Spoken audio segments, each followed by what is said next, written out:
Welcome to the Why We Believe show, where members of the Church of Jesus Christ of Latter-day Saints share their inspiring stories of faith and conversion to the gospel of Jesus Christ.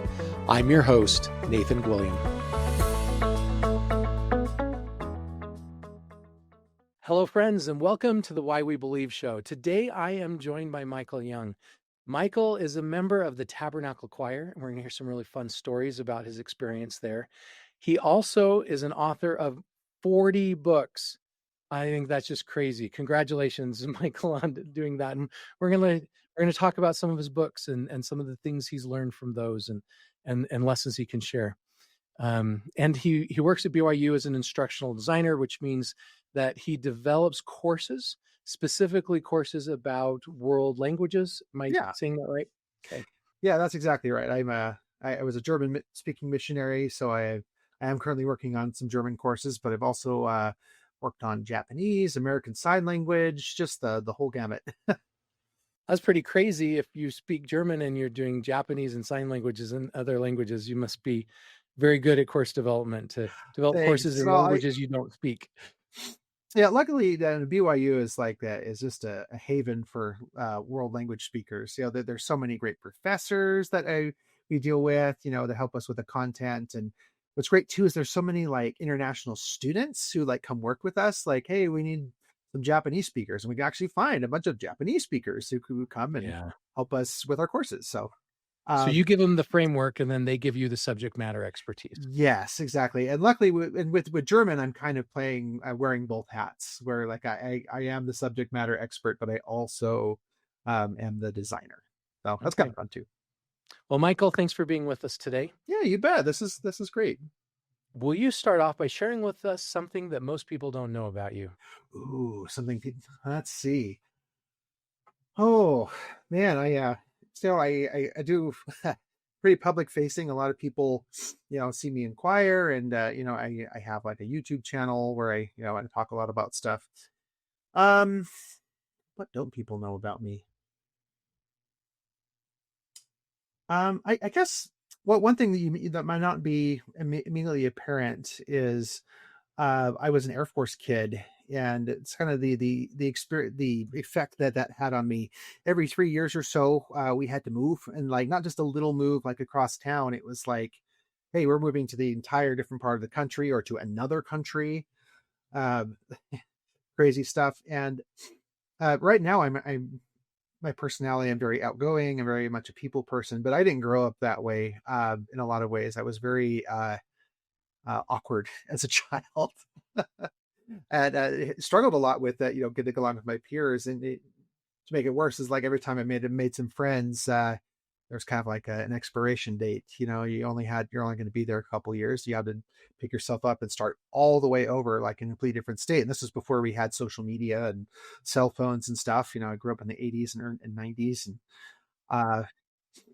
that I think I reached the state where I currently am because I just had to practice that so much, trying to kind of reinvent myself every few years and try to make new friends. But basically, I've arrived at this point where I am very outgoing and social and like being around people. But that was a really kind of long process that I didn't really kind of start to see that till I was about in high school. Yeah. Well, moving around all the time with the military can be kind of traumatic to make those new relationships and know that you're just going to lose them again. So that's pretty understandable. Let's talk about the Tabernacle Choir. That seems to be something that you're very passionate about. Why do you love being part of the Tabernacle Choir, and how has that impacted your faith and testimony? Oh, absolutely. You know, well, I grew up watching for my great aunt in the Tab Choir, and it was kind of fun. She looked a lot like my grandma, and the way I would find her, she had this beautiful like coif of white hair, or I guess it was kind of gray at that time. But I'm like, okay, I'm looking through the choir and general conference. Oh, there's the poof. We like look for the poof, and there's Aunt Lynn. So I grew up with that, and I grew up with a mom who was a piano teacher, and so she got us into music really early, and I got into singing. And I remember like people growing up would hear me sing, and they'd be like, "Oh, you should be in the Tabernacle Choir someday, young man." They would just say that, and I kind of actually took that to heart and was like, that would be really neat. And then a little bit But down you've the got to road. have a poof of hair, Yeah, yeah. right? Sorry, I have like the anti poof of hair. I'm like less, hair all the time. Um, and then my uncle actually joined the choir, and I watched for him. And then right when I turned 25, I was like, you know what? That's the first year you're allowed to try for the choir. You got to be at least 25 years old. I tried out and was like, you know what? I'm just going to go for this. I'm like, I don't know if I'll get in, but like, I was going to try. And then it worked out, and I've been in ever since. It's been about 15 years. Wow. Like I said, the hair it's been the opposite. You go back 15 years. It's a very kind of sobering, sacred thing to talk about some of my experiences in the choir. Um, one thing not a lot of people know is that they actually set you apart as a missionary when you join the choir. Okay. So So you've been a missionary for 15 years straight now? yes, that's right. And then plus the other two from from my Yes. proselyting 17 mission. years But of your life. uh, Okay. what one thing I've seen over and over again, there's a lot of things in the choir that are actually pretty strenuous. Like we have to wake up super early every single Sunday morning. We're rehearsing for hours and performing for hours. So we go on these tours. Where sometimes we take a bus and we arrive at our hotel in Amsterdam at 4 a.m. and have to get up and do concerts the next day. But I've seen so many times that um, the promise fulfilled, that Heavenly Father will renew your strength. He will be on your right hand and your left, and will bear you up. Send His angels to bear you up, like time and time and time again.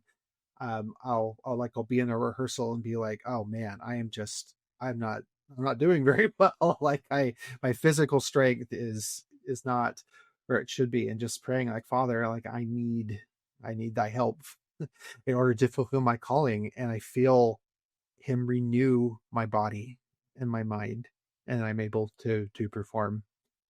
Uh, that's been an incredible experience. The Lord has given me the tools and the strength that I need in order to fulfill my calling over and over again.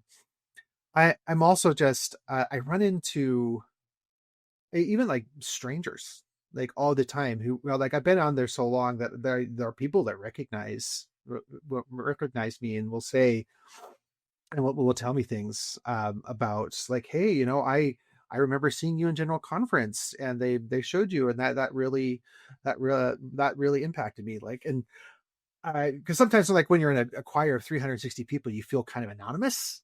Like you kind of Yeah. feel like, yeah, I'm just one in this enormous crowd. But like, I've had experiences where even just this last week, I walked into a BYU devotional, and this lady recognized me, and we got to talking about it, and she's like, yeah, I watch for you all the time.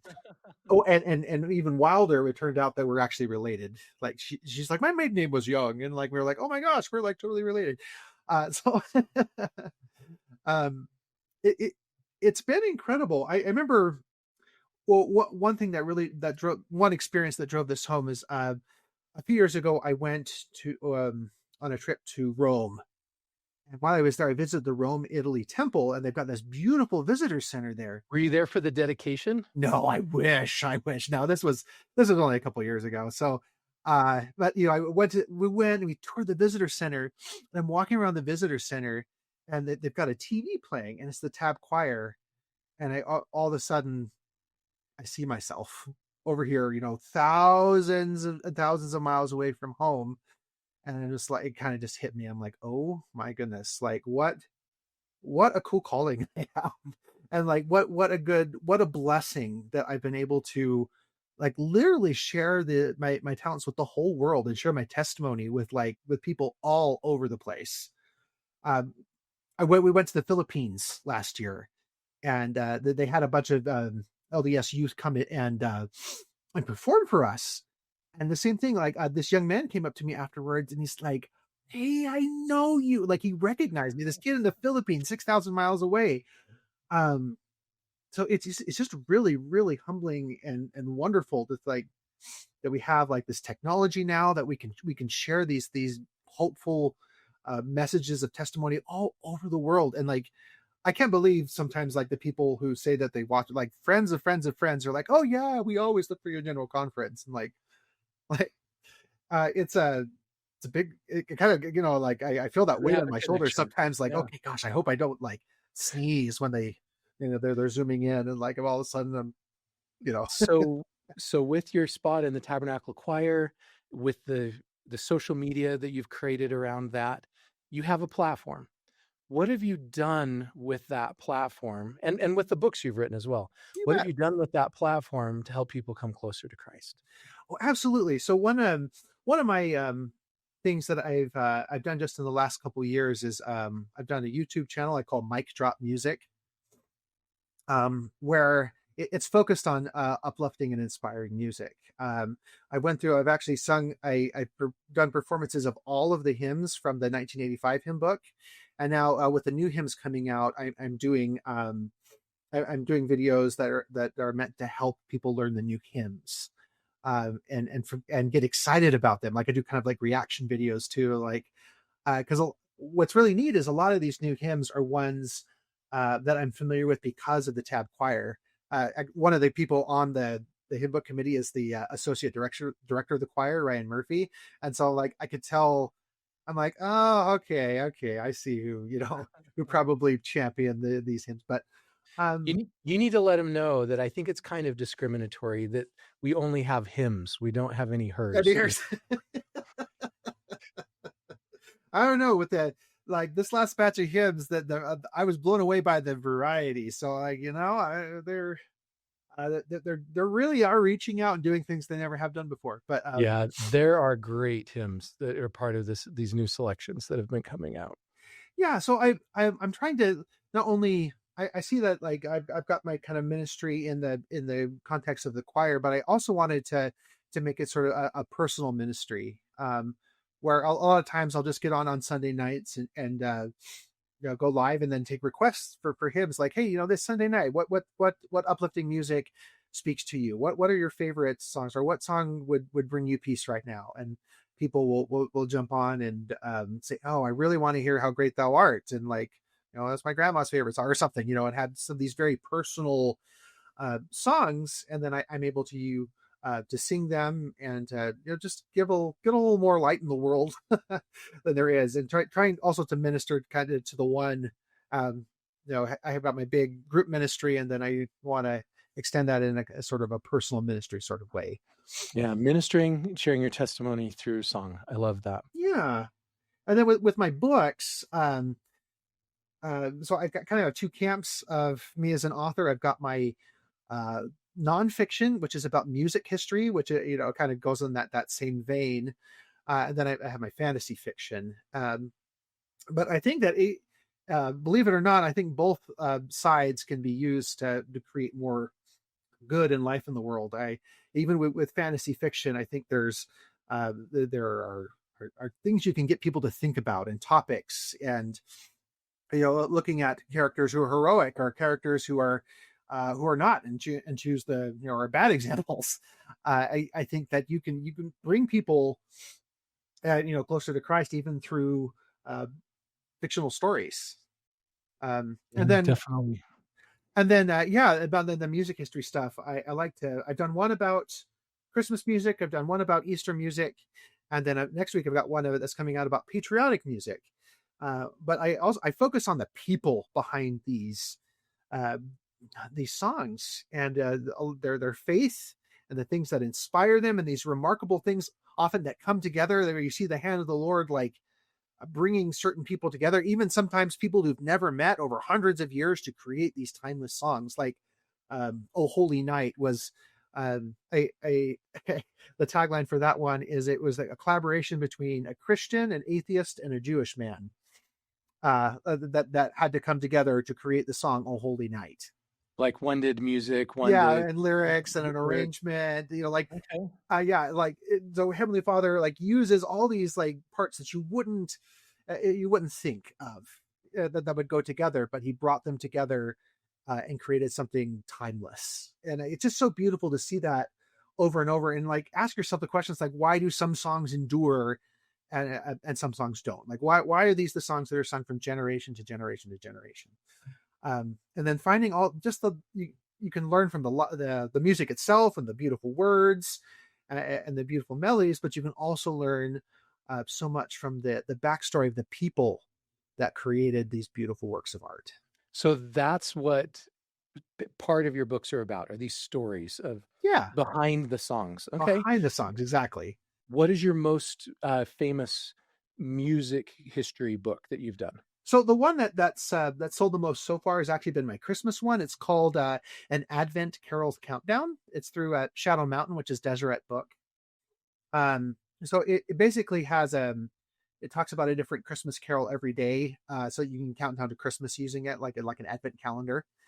And the cool little gimmick that we did with this one is that at the end of each chapter, there's a little QR code, where then you can scan that after you learn about the song, and it goes to a performance of that song on YouTube. So then you can listen to it Oh, and that's use that as great. part of your getting ready for Is Christmas. it you singing each of those? No, it's not. It's not me. A lot of them are actually tab choir, so in a way, it is me singing. Yeah. Partially me singing.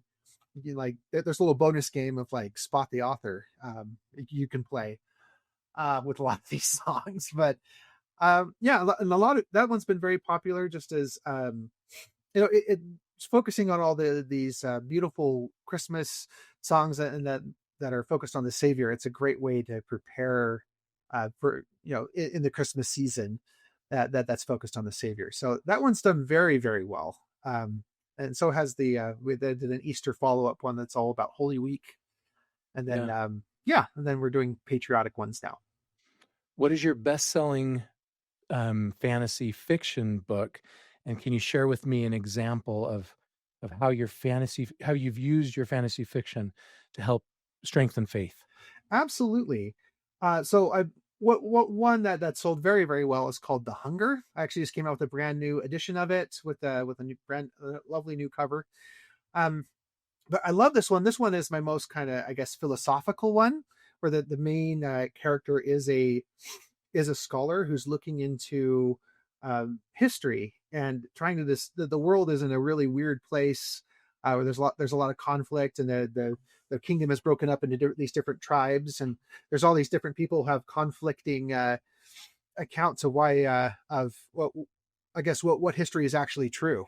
All these different versions of history, and he's trying to get to the bottom of things, and through that he finds out that yeah, that things aren't really as all the I guess the popular narratives are just simply false, and he goes on a quest for truth and finding getting back to the sources. I feel like it's a little bit of an allegory for the restoration, where there's all these conflicting voices and people claiming to have authority, but really he needs to go back to the source and find I guess the original sources of truth that have been corrupted and sometimes even hidden over the years. Um, yeah, and it's this journey of self discovery with magic and yeah, a lot of kind of an adventure that goes along with it as he travels about the world with some companions and yeah, I think it turned out really really well, and I think there's a lot of kind of deeper questions that it raises, and I'm just very happy with it. Okay, thank you for sharing. Can you share with us um, about your earlier uh, journey to develop your faith before your mission? Oh, for sure. So I was very blessed to have very faithful parents. My father, like I said, was an Air Force pilot, and guy just worked so hard, and he was so dedicated to his family. He was often had to, especially in my early years, had to travel, and so I was the oldest son. I've got seven younger siblings, and so often it was just me and my mom. I was mom's right hand man while dad was off flying about the world, especially in my earlier years. And so I got to be very close with my mom, and I got to see her faithfulness in doing some really hard things. Like raising a lot of really young children.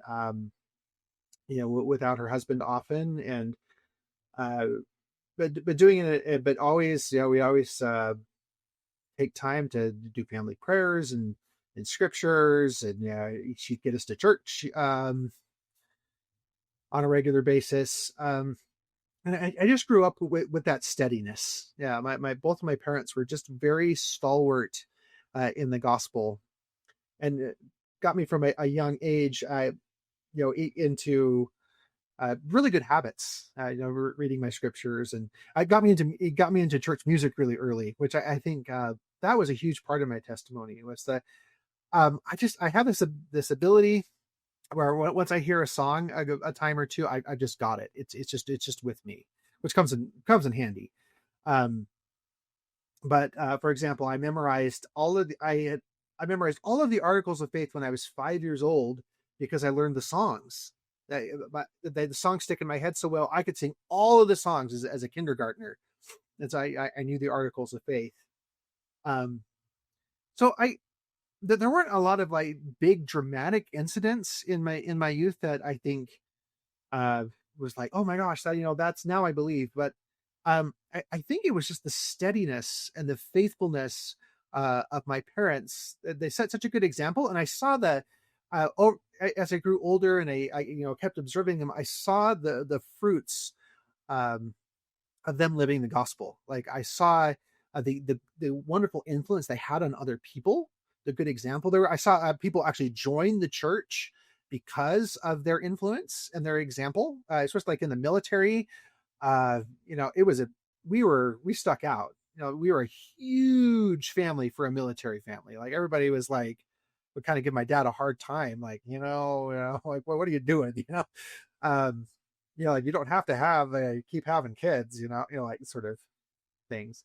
Um, but he was all, he just always stuck to his guns and was a good example and a hard worker. And no, he would make these little sacrifices, do things like, well, the military would pay for him, like, hey, for your next job, you got to go back to school and get another degree. And he would say, you know what, I'm going to keep the Sabbath day holy, and I'm going to work really hard on the 6 other days of the week, but on Sunday, I'm not going to study. I'm going to take a day off and focus on spiritual things. And that like always stuck with me. And he ended up at the top of his class. I'm like, things like that, where I saw like my dad, made that commitment to the Lord, and he kept it, and I saw the blessings that came from that. And they're still just so such a great influence in my life. I'm now that I've become a father and a parent, I'm like I'm able to try to emulate that example for my own kids. So I feel like it was that kind of, I had good nourishment, spiritual nourishment growing up on a consistent basis. So that allowed me to this kind of safe place for me to explore my own faith and read the scriptures for myself and get those good habits, so that my faith is now as an adult is rooted like theirs was. Yeah. Okay, talk to me about your mission, your decision to go on a mission, and how your faith was impacted by the mission, and some experience of someone on your mission where you saw their faith grow and develop. Oh, absolutely. Well, my mission was amazing. I grew up taking German in high school. Me and my little brother. We mostly got started doing it just so we could say silly things to each other that other people wouldn't understand. I remember one of the first things my brother said to me is like that I was Mr. Potato Head in German. And I'm like, what? What does that mean? Like I gotta learn that. So I'm gonna come back with a sick burn. Um, but I did German in high school and was like, oh, I love this. How cool would that be if I went to Germany on my mission? And I got my mission call, and it was dated April 1st. I'm like, April Fools. I know. I'm like, would President Hinckley do this to me? Like, he doesn't seem like a joker, but and it was to the Frankfurt, Germany mission. So I was like, oh, this is where I want to go. But but that turned all right. I'd always grown up kind of knowing that I would go on a mission someday. I don't, and I tried to do all these things to, prepare, read your scriptures and, get to the temple a lot. I did all these things, and I got on my mission, and I realized, wow, like there's nothing that really, really prepares you for this. The first day they drop you in the middle of the town square, and you're super jet lagged, and they say, oh, you to go try to talk to people. And I just froze up. I tried to say a few things in my halting German, and I thought, man, what did I sign up for? I am way, way, way, way over my head. And I just felt like my trainer was this big burly half Austrian guy who was, he's so confident and Mr. And I'm just sitting here like I feel like like such a uh I don't know. So in his shadow, like what could I possibly contribute that this guy, who speaks flawless German, in my eyes, um could. And it was then the rubber really hit the road. I realized like I literally can't do this by myself. Like I learned in that instance that I really really have to rely on the Lord. Um, and luckily that the things to get better. One cool story um happened right at the very end of my mission, where it was a hard mission, honestly. A lot of Germans don't like to talk about religion. It's kind of a taboo subject. So they're also very like a lot of them are very private people, where like you don't it's not normal to walk up to strangers and engage in small talk in Germany often. So that was it was tough. But luckily, I also had the Frankfurt mission is where all the military bases are. So I'm like, oh, cool, these are my people, like military folks. Um, so my last area I was near Ramstein Air Base, huge Air Force base, and so we had both German work. We would go to the German branch, and then we'd also go to the American ward and help them out too. And so the bishopric knew that, and the stake people knew I was a singer, and so they invited me to come be in a production that they were doing, an Easter production called The Garden. And there, it's going to be a missionary effort. People are going to invite all their people from all over, investigators and such.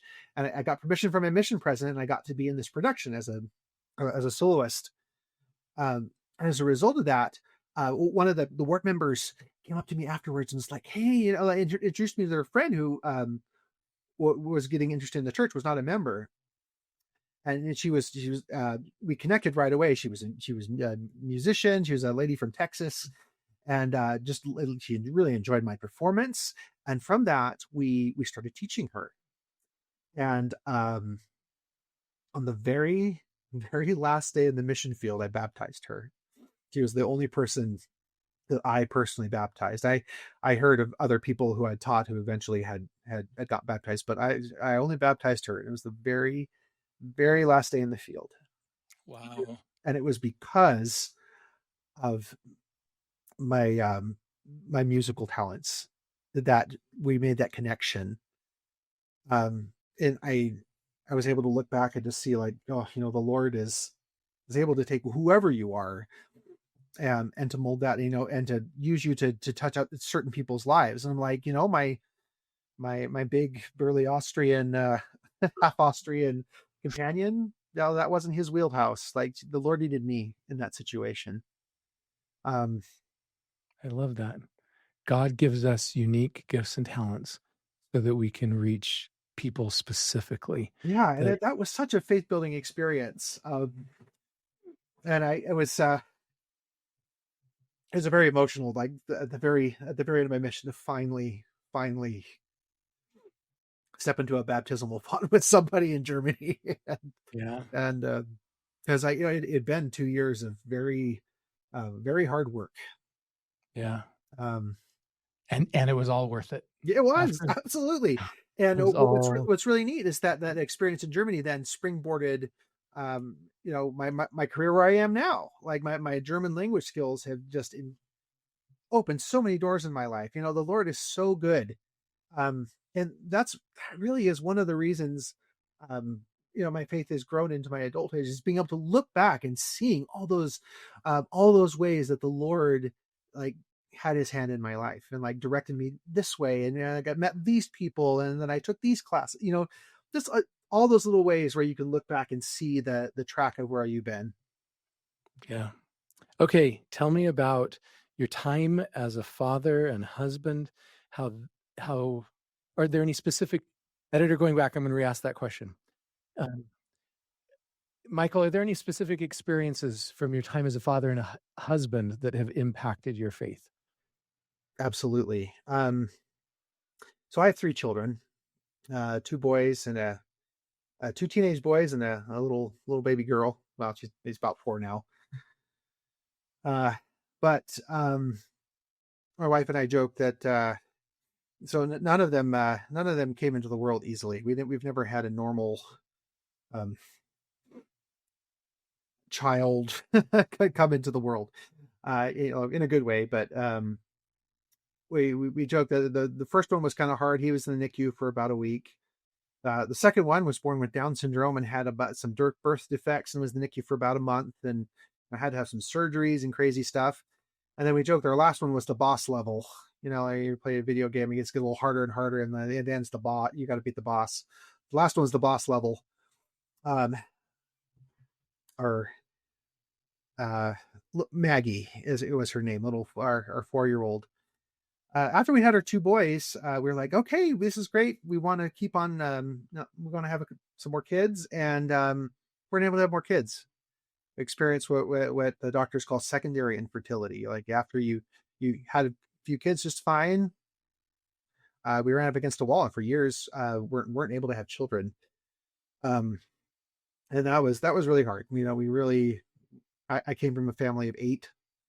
I always kind of imagined myself being, kind of a similar figure to my father, who had this big group of kiddos.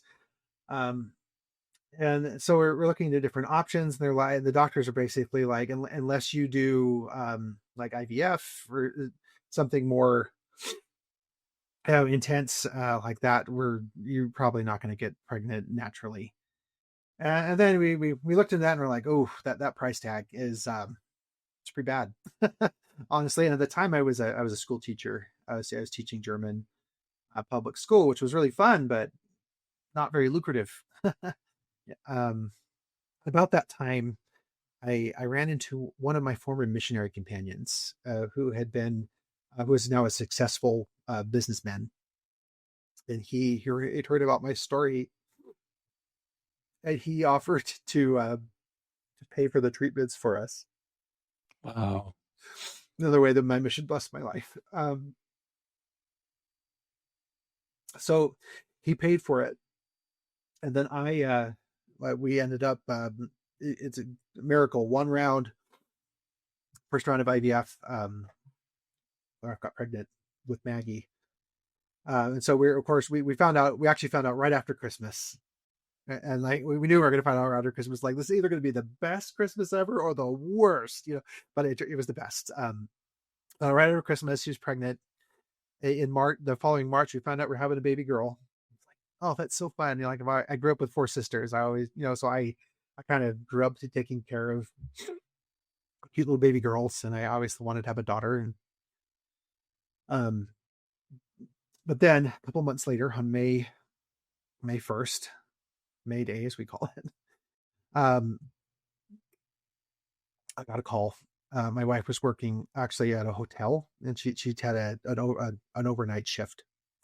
I got a call at about 3 in the morning, woke me up from dead sleep. She said, Mike, I think my water just broke. And Maggie was not due until September. It was May. And so, of course, freaking out. Yeah, that's pretty scary. Freaking out. We come so far. We paid so much. Our friend had paid so much. It had been such a rigmarole. And like there was a really clear and present danger to the baby. She was, not yet viable outside the womb, probably. So I won't go into there. A lot of things happened. Basically, it turned out that miraculously she did not go into labor. So the doctors say about 90% of folks who, when their water breaks, they go into labor within a week, if not sooner. She didn't go to labor, but I said the chance of infection is so high that your wife needs to be in the hospital full time until she delivers. So we lived out in Tooele, Utah at the time. It's kind of remote. They didn't have a hospital that was good enough to keep my wife, and so transferred to a hospital in Murray, which is almost an hour away from Tooele. And so for that summer, my wife was in the hospital for 76 days. We counted them. This was also during the COVID-19 pandemic. So the hospital was like locked down. Like I couldn't even bring my kids up to the hospital room. They would let my wife come out to see us in the car. We'd have little car picnics. Sometimes I'd go get food, and we'd sit there with my boys and her in the front seat and have a little car picnic. And then she'd have to go back inside. It was a 2-hour round trip. And so for that summer, I was just me and my kids. It was like, wow, this is I feel like a single parent. um, so many And prayers. that was a scary time for people to be in the hospital. A lot Oh, of it people was. that went into the hospital during COVID never came back out. My father-in-law went in with COVID, and we never saw him again Oh, after that's that. So awful. so Yeah, it must exactly. have been scary to have her in there and exposed to all of what was happening in that hospital. Yeah, and because the primary risk why they were holding there was because she was susceptible to infection. So yeah, exactly. So like the whole time we were holding our breath, like is my wife going to get through this? Is our daughter going to get through this? Like, yeah, it was extremely stressful.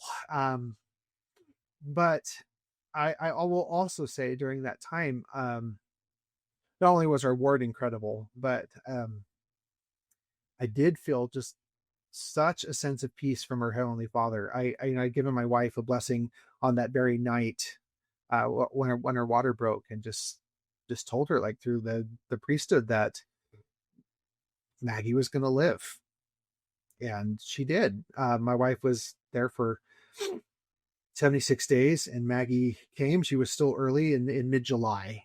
It's good that fourth anniversary that's coming up in mid July, and she was they they delivered her in the emergency room so they could hand her right to the NICU. Like there's a little window, like they literally like she's out, hand her off, and then they're working on her right away. It was that was scary too, and she was in the NICU for a while, but miracle upon miracle, she's almost 4 years old now, and it's just she's got a special, beautiful spirit that and to me she's like a living embodiment of the goodness of God and of the reality of miracles. I tell people sometimes that she's probably one of the most statistically unlikely people you'll ever meet.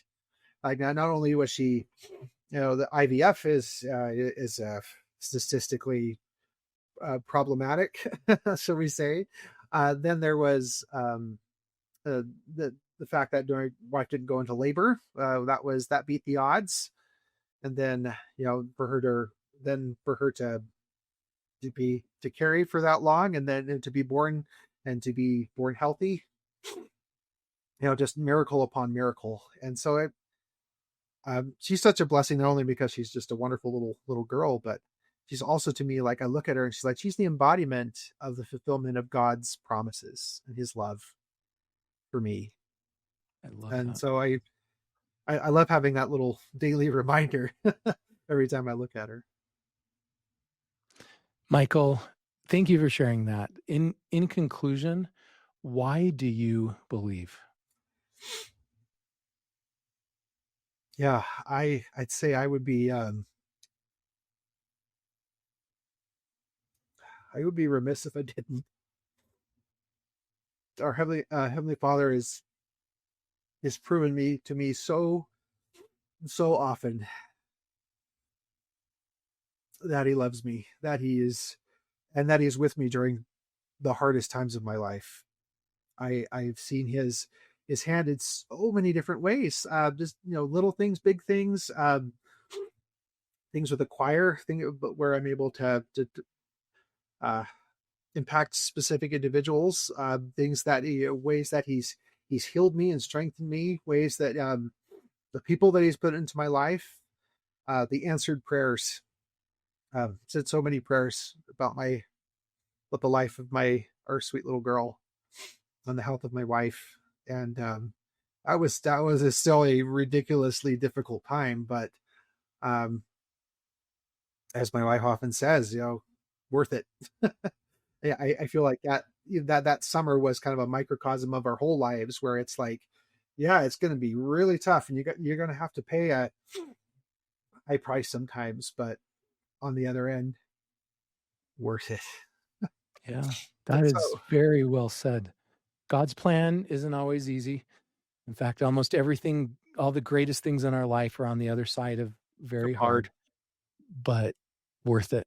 worth it. Yeah, and yeah, I know that I know He's there. I know that the Savior's enabling power is real, and I'm just God just proves it to me over and over and over again. He's good that way. He's generous that way and kind that way. Thank you so much for sharing your story and your faith and being with us today, Michael. Oh, you're welcome. I appreciate the opportunity.